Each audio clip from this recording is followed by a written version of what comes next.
मी बोरकर गुरुजी, विश्व ज्योतिषाचार्य, ब्रह्मांड ज्योतिष कार्यालय रावेर। ब्रह्मांड ज्योतिष कार्यालयाची कुठेही शाखा नाही, माझी शिष्य मंडळी पण कोणी नाही। मी स्वतः कार्य करीत असतो।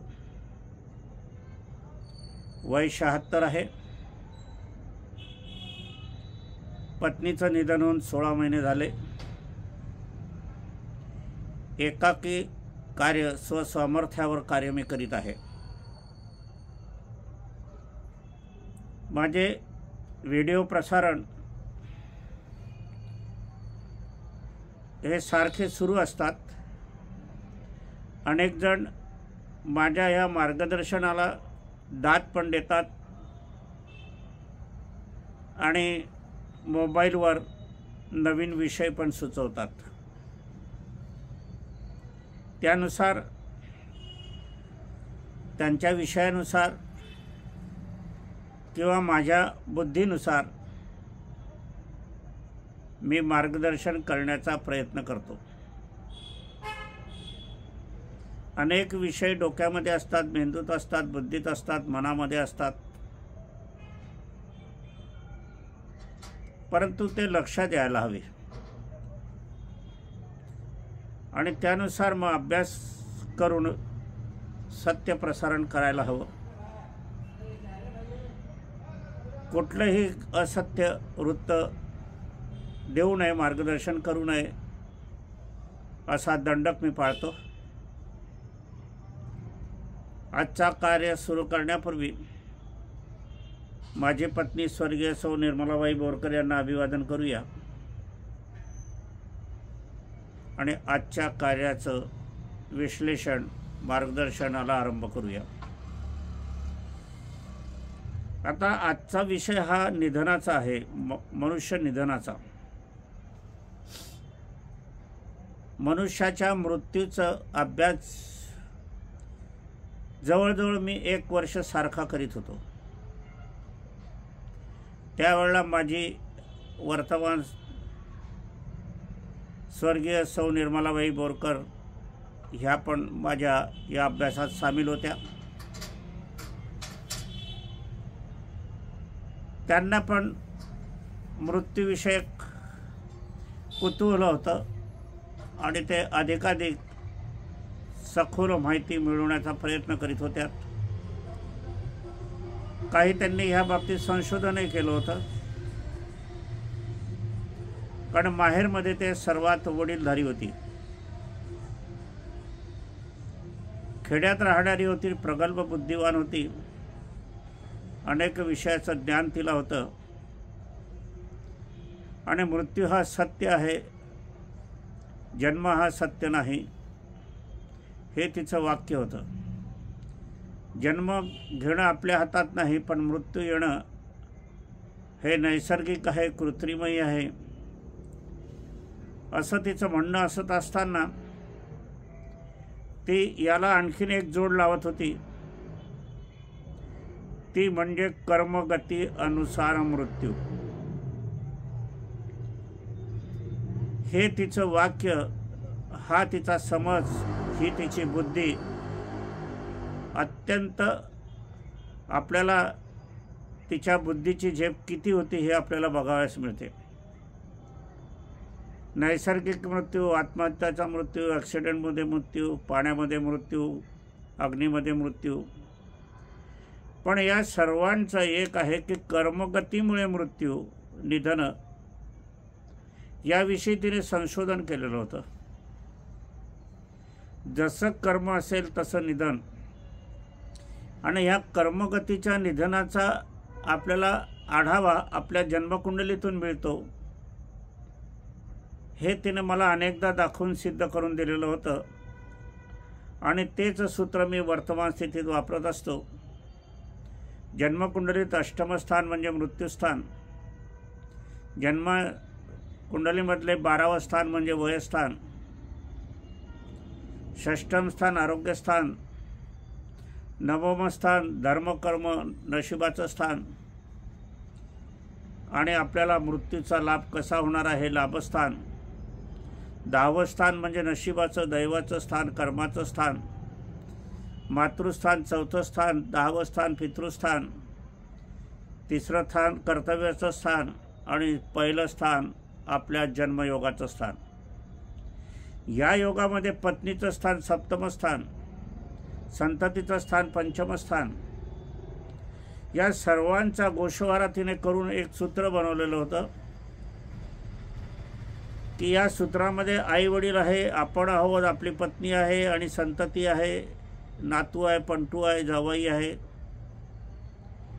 आणि एखाद्या मनुष्याच्या निधनाच्या वेळेला हे सर्व गोतावळा कसा वागतो. मनुष्य एक वडीलधारी मंडळीचं निधन असो, आईचं निधन असो, मातेचं निधन असो, सासूचं निधन असो, सासऱ्याचं निधन असो, वयोवृद्धांचं हे निधन जे होते त्यावेळेला इतर त्यांच्या संबंधित नातेवाईक, कारण ते त्यांचे अंश आहे, मुलगा अंश आहे, मुलगी अंश आहे, नातू अंश आहे, सुनबाई अंश नाही, परंतु ती दुसऱ्या घराण्यातून आलेली असली तरी तिचे कर्मदाते हे सासू सासरे आहेत, जन्मदाते आई वडील आहे.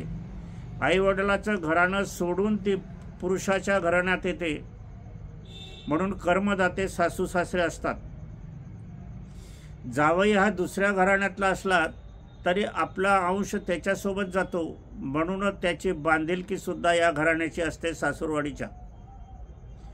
म्हणून श्राद्धाचे अधिकार जावयांना पण दिलेले आहेत. आता या ठिकाणी निधन झालेली व्यक्ती,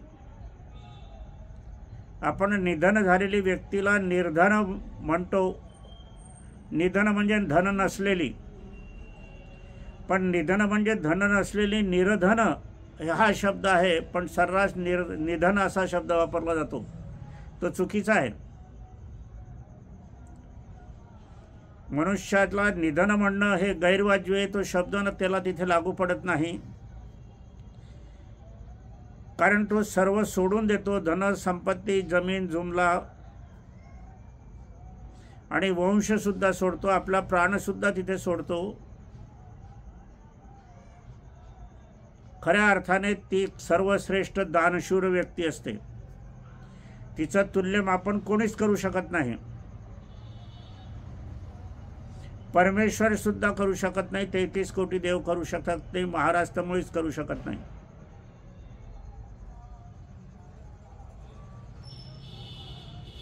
श्री गणेशांनी माता पितांचं पूजन का केलेलं आहे याच्यातच ते गम्य आहे.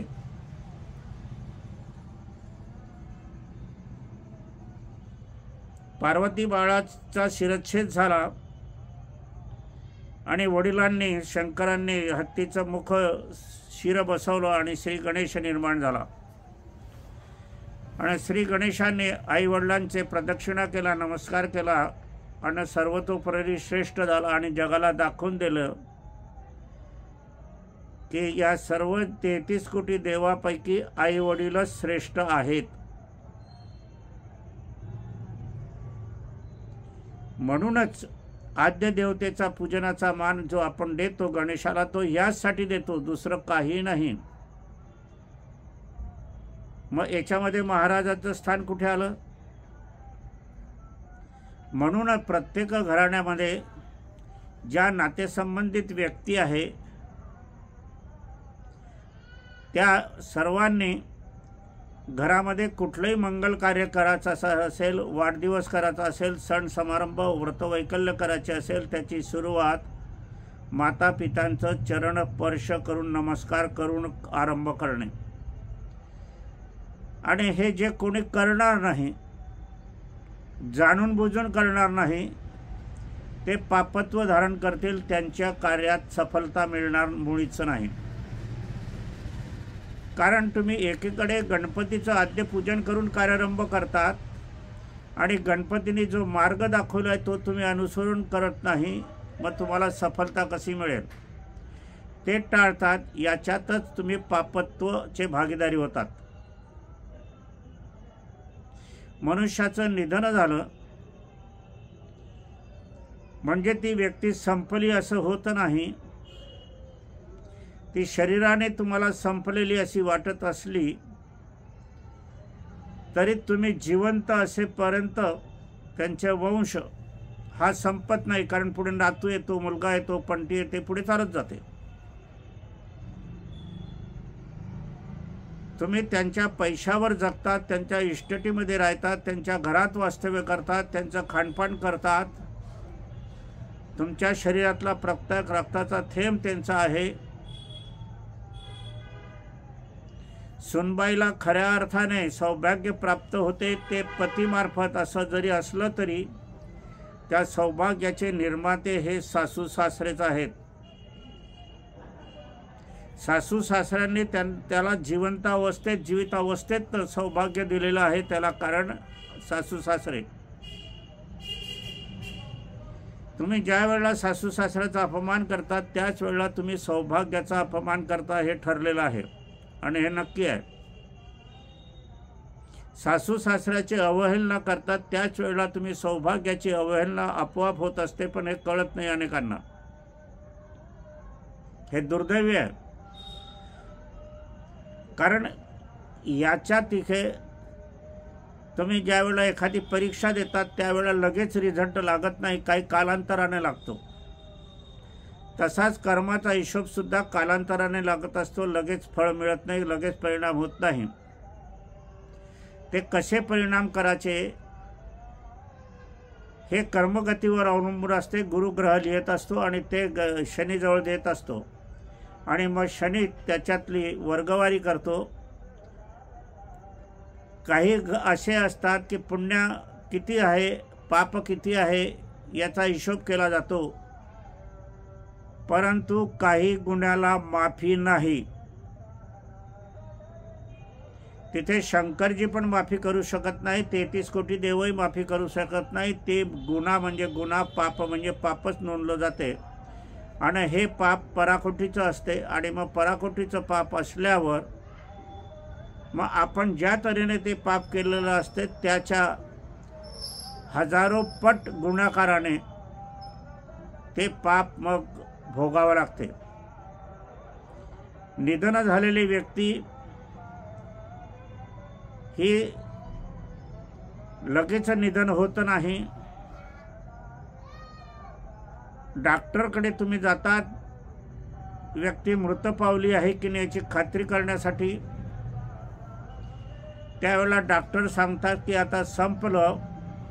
हे शब्द सुद्धा ती निधन झालेली, मृत झालेली व्यक्ती ऐकते. लक्षात घ्या.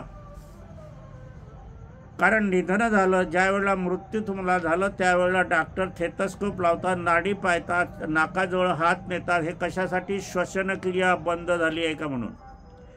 त्यावेळेला नुसती श्वसनक्रिया बंद होते, शरीर मरत नाही.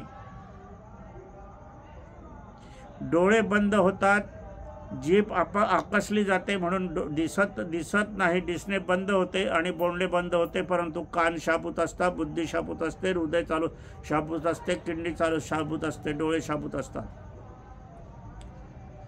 डॉक्टरचं बोलणं सुद्धा ती व्यक्ती ऐकते. आणि पलंगावर किंवा तुम्ही जमिनीवर टाकण्याचा प्रयत्न ज्या व्यक्तीला करतात ते अगदी असत्य आहे. जिथे निधन झालं त्याच पलंगावर त्या व्यक्तीला, त्या निधन झालेल्या स्मृतीला राहू द्या. हालचाल करू नका, आणखीन वेदना देऊ नका.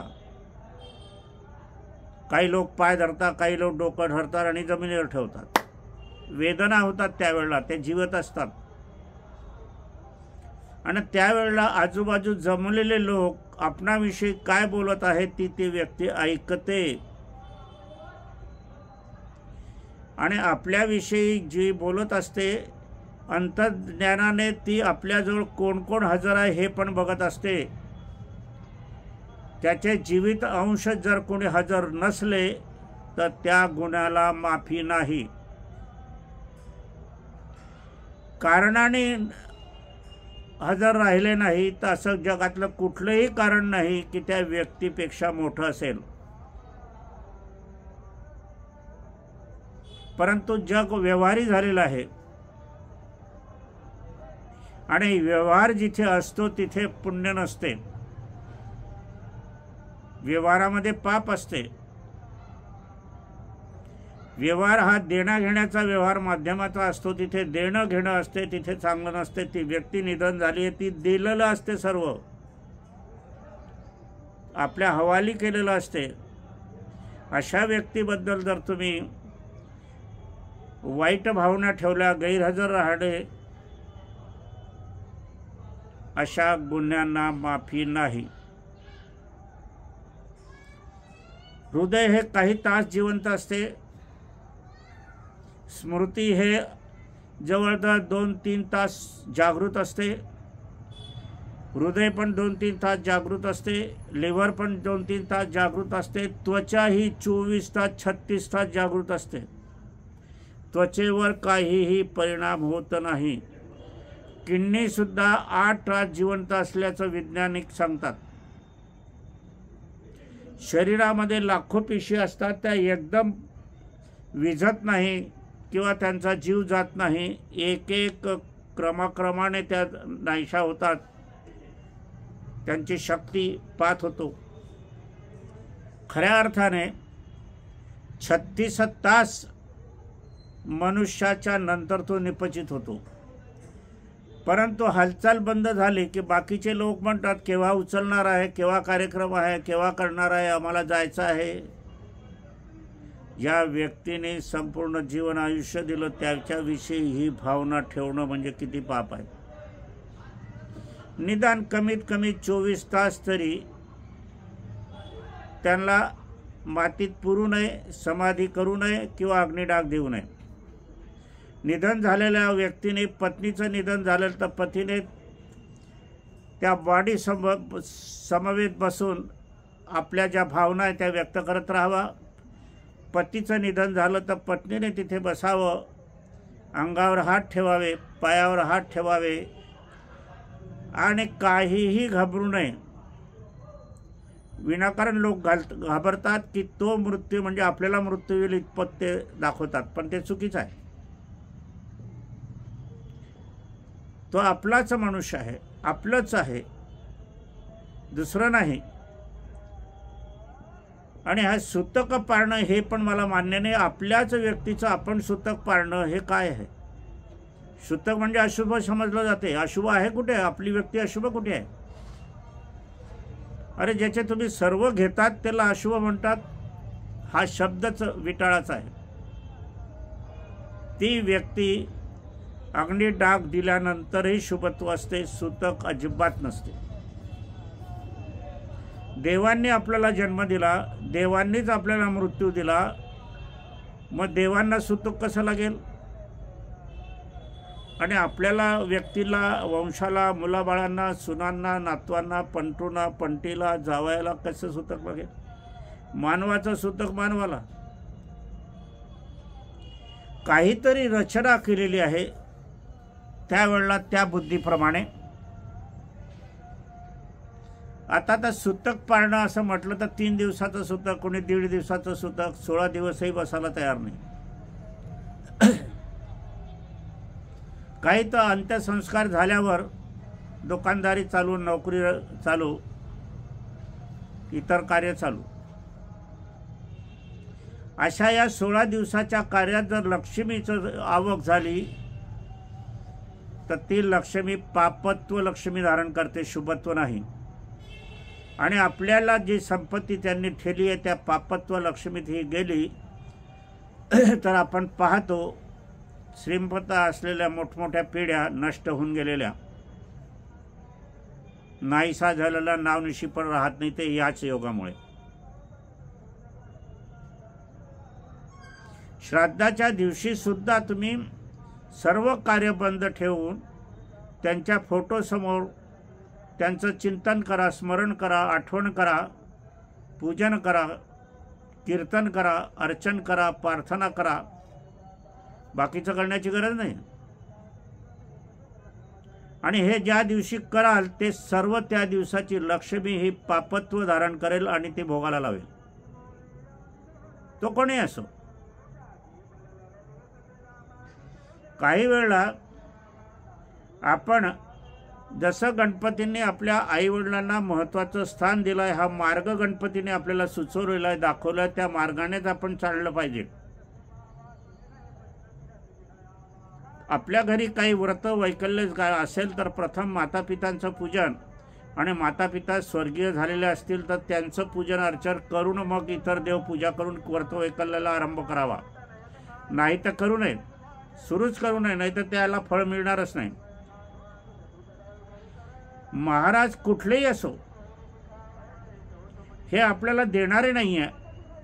आपण त्यांचं अर्चन करतो, आरती करतो, पूजन करतो, हार पुष्प घालतो.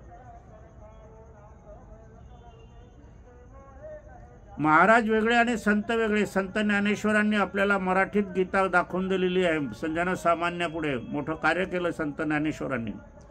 संत तुकारामांनी अभंग लिहून आपल्याला मोलाचा संदेश दिला. हे संत खऱ्या अर्थाने दैवकुटीचे आहे. एकनाथ आहे, नामदेव आहे, भारुड रचली, भारुड सांगितली, लोकोत्तर ज्ञान केलं. यांनी सामाजिक कार्य केलं. तुकडोजी महाराजांनी पण सामाजिक कार्य केलं. संत आहे तुकडोजी महाराज. संत हा शब्द लावावा लागतो. संत हे सर्वश्रेष्ठ असतात, महाराज नाही. महाराज खालच्या पातळीवर. जसं ब्रह्मदेव, विष्णू, महेश हे मुख्य देव आहे. आता या ठिकाणी आपल्याला बघायला हवं की आपल्याला बघत असताना आपण जे काही सत्यनारायण करतो, मंगळागौर करतो, 16 सोमवारचं व्रत करतो, ऋषीपंचमीचं धारण करतो, रामनवमी करतो, कृष्ण जयंती करतो, गोकुळाष्टमी करतो, इतर व्रत वैकल्य करतो, पूजापाठ करतो. आता नित्यपूजा पाठाच्या वेळेला आईवडिलांचा नमस्कार नाही केला तरी ते क्षम्य आहे. परंतु तुमच्याकडे ज्या वेळेला मोठे कार्यक्रम, सर्वसाधारण कार्यक्रम होतात त्यावेळेला आईवडिलांच्या, मातापितांच्या नमस्कार केल्याशिवाय कार्य आरंभ करूच नाही. आणि तुम्ही नाही केलं तर ते सिद्धीस कदापि जाणार नाही. ही काळ्या दगडावरची रेघ आहे. आणि त्यानंतर ज्या वेळेला निधन झालेली व्यक्ती जमिनीवर ठेवण्याचं कारण नाही, भूमीवर ठेवण्याचं कारण नाही. विनाकारण हाल करू नका, कारण ते जीवित असते हे मी तुम्हाला सांगितलंय. तिथेच पडू द्या आणि त्यांच्याशी बोला. क्षमा करा, आमच्याकडनं काही चूक झाली असेल, वागण्यात चूक झाली असेल, ट्रीटमेंटमध्ये चूक झाली असेल, क्षमा मागा. त्यांचं कौतुक करा. तुम्ही आम्हाला खूप धनधान्य दिलेलं आहे, तुमचे उपकार आमच्या फिटणार नाही, तुमच्यामुळेच आम्हाला जग दिसलं आहे, तुमच्यामुळेच आम्हाला जन्म मिळालेला आहे, तुमच्याचमुळे माझी मुलं शिकत आहे, तुमचाच आशीर्वाद सदैव आमच्यावर राहू द्या, तुमची कृपादृष्टी राहू द्या, असं म्हणत चला. त्यामुळे तो जो आत्मा आहे तो संतुष्ट होत जातो. काही व्यक्ती का असं असतं की पत्नी मेली की पतीलाच बसावं लागते, आणि पती मेला तर पत्नीलाच बसावं लागते. बाकीचे सगळे उद्योग करतात, येणारे जाणारे येत जातात, गोंधळ करत जातात. सर्वांनी सहकुटुंब त्याच खोलीत बसायला पाहिजे. अन्न त्याग केला तरी चालेल, काही बिघडत नाही. निधन होईपर्यंत अन्नत्याग केलं म्हणजे हा त्यागाचं प्रतीक पुण्यप्राप्तीकडे जाते. कुठलाही त्याग, आपण एकादशी करतो म्हणजे अन्नाचा त्याग करतो. आपण व्रतवैकल्य करतो, 14 सोमवार 16 सोमवार म्हणजे तेवढा त्याग करतो. तीर्थयात्रा करतो, श्रम घेतो,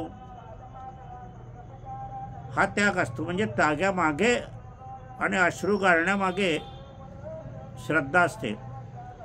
असं हे असत असताना मृत निधन झालेल्या व्यक्तींची ज्या वेळेला मला एक आश्चर्य वाटते. मला आता मी माझ्या पत्नीच्या बाबतीत काही चूक केली, मी तिला तर त्या पलंगावरच ठेवलं, त्याबद्दल तर वाद नाही, आणि बोलत होतो 24 तास. परंतु रस्त्यामध्ये आपण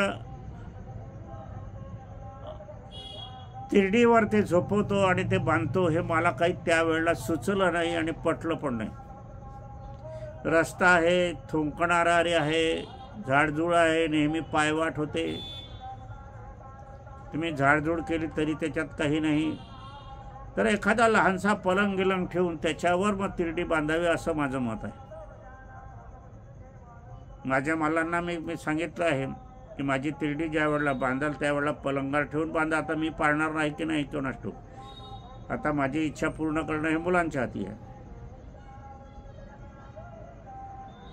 आणि मान सन्मानाने अंत्ययात्रा निघाली पाहिजे, घाई गर्दीत नाही.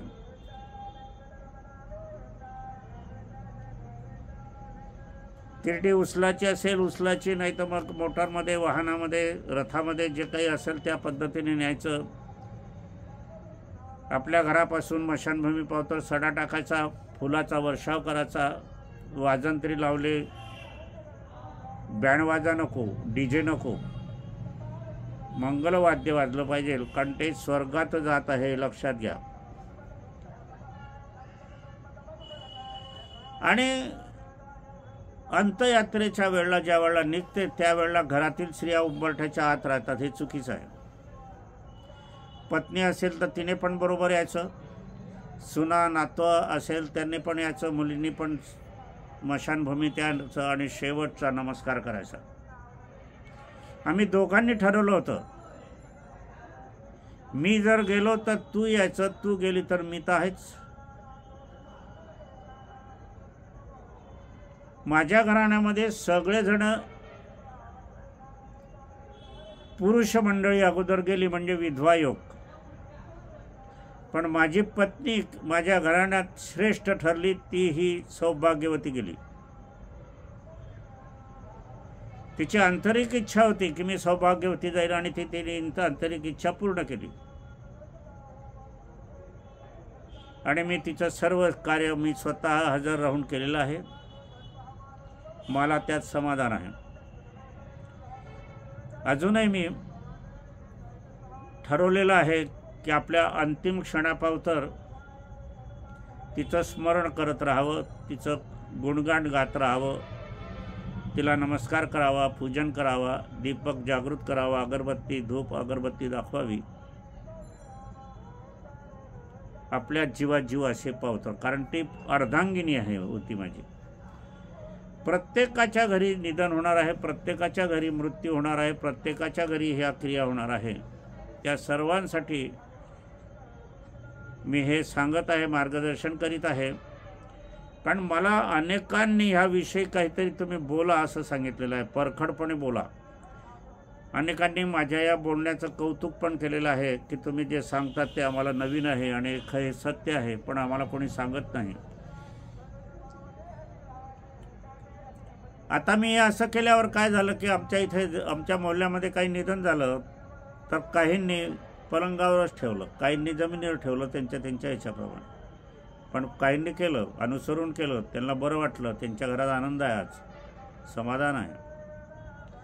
अशा योगाचं हे असत असताना आपल्याला ह्या ठिकाणी आपण बघत असतो. आता फोटो लावण्याविषयी पण मतभेद आहे. काही महाराज येऊन सांगतात, त्यांची शिष्यमंडळी सांगतात की वाडवडिलांचे फोटो मृत्यू झालेले लावायचे नाही.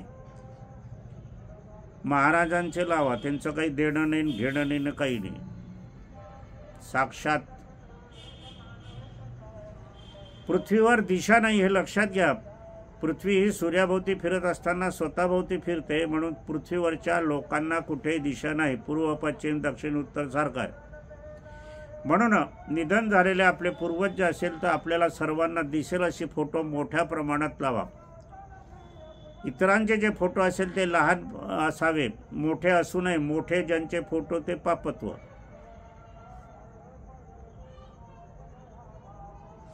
आई वडिलापेक्षा कोणीही मोठा नाही. जीवित अवस्थेत असले तरी फोटो लावा. आपण लग्नाचे फोटो लावतो, सहलीचे ट्रिपचे फोटो लावतो, वर्तमानपत्रात पुढाऱ्यांचे फोटो येतात पान भरून. मग ते काय येतात ते चालते. आणि माझ्या आई वडिलांचे जीवित असलेले फोटो का नाही चालत? विचार करा प्रामाणिकपणे. कोणी काही सांगता येणार, आपण घेऊन पळतो. निधन झालेली व्यक्ती ही प्रामाणिक असते, स्वर्गीय असते, दैवतुल्य असते, आशीर्वाद देणारी असते. मग त्यांची स्मृती आपण नको का? गांधी नेहरूचे पुतळे चौकात आहे की नाही? आपल्याला शक्य असेल तर मातापितांचे पुतळे पण करा घरामध्ये, काही हरकत नाही. फोटो तर अत्यंत आवश्यक आहे.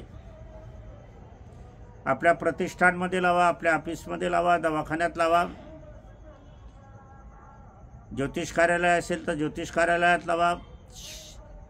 क्लासेस असेल आपले स्वतःचे तर त्या क्लासेसमध्ये लावा. सर्व ठिकाणी. आणि एक आणखीन मी सांगतो, स्वयंपाकघरामध्ये सासूचा फोटो लावा. तीच अन्नपूर्णा आहे, तीच सांगणारी आहे.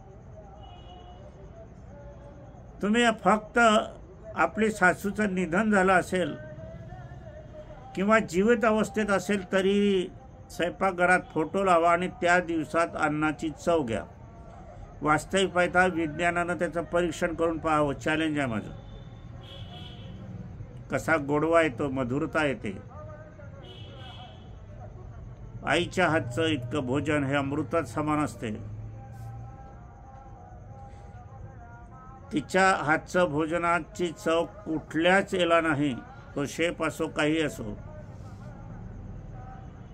कारण त्याच्यात परमेश्वराचा अंश असतो. म्हणून स्वयंपाकघरात सासूचा फोटो, आईचा फोटो, निधन झालेलं असलं तरी तर लावा, जीवित अवस्थेत असलं तरी लावा. जीवित आहे म्हणून ते मेलेलं आहे असं समजू नका. जे स्वर्गीय झालेले असतील तर निधनाच्या दिवशी जो वार असेल तो, त्यांचा जन्मवार असेल तो, त्या दिवशी स्वच्छ करा आणि पुष्पहार माळा घाला. आठवड्यातून 2च दिवस घालायचे. आणि मरणाचा दिवस आणि वाढदिवसाचा दिवस एकच असला तर मग एकदाच घालायची. याच्यामुळे काय होईल की आपल्या घरामध्ये त्यांचं वास्तव्य जाणवेल आपल्याला. ज्या वेळेला तुम्ही सकाळी उठून बाहेर जातात, नोकरीला जातात, धंद्याला जातात, कामधंद्याला जातात, उद्योगाला जातात, नमस्कार करा. सायंकाळी नमस्कार करून झोपा. आणि मग पहा तुमच्या जीवनामध्ये काय बदल होतो तो नोंदवून ठेवा, डायरी करा. आपल्याला ह्या मातापिताच्या बाबतीत आपल्याला खूप पुण्यप्रद आणि अचूकतेनं कार्य करावं लागते. याच्यामध्ये चूक व्हायला नको.